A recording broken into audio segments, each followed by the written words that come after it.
5 મિનિટમાં આ તો કથા તો અમે બધું બોલી ગાઈએ ને બધું 52 અક્ષરોને ગોઠવતા રહીએ, પણ 52 બારો તો કૃષ્ણ છે, 52 બારી આપણી રાધા છે, રામ છે, સીતા છે, શિવ છે, પાર્વતી. માટે 2-5 મિનિટ માટે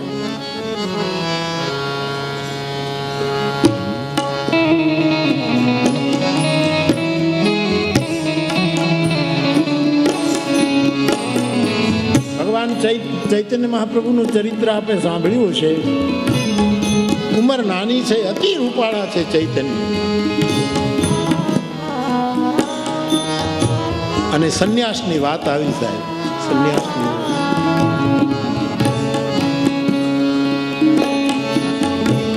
સચી માતાની આંખમાં આંસુ, વિષ્ણુ પ્રિયા રડે છે. નાઈને બોલાયો, મુંડન કરાવવાનું છે. ચૈતન્ય મહાપ્રભુ બહુ રૂપાળા હતા. 24 કલાક રૂવાડે છે, અને પ્રભુનું નામ હોય રૂપાળા બહુ હોય સાહેબ. પુરુપ હોય તો સ્વરૂપ થઈ જાય.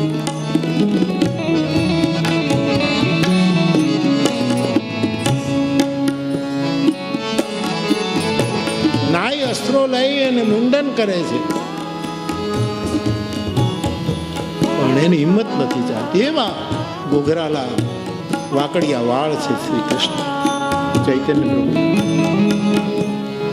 ચૈતન્ય ઘડી ઘડી કહે જલ્દી કર, જલ્દી કર. કેમ કે વૃંદાવન પહોંચવામાં વાર લાગી જશે, વૃંદાવન પહોંચવામાં મોડું થશે, પણ પહોંચી જવાય, રાધા નામથી પહોંચી જવાય. માટે ભાવથી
शास्त्री बाबा काल आप देवी गीता कहता था नरीम,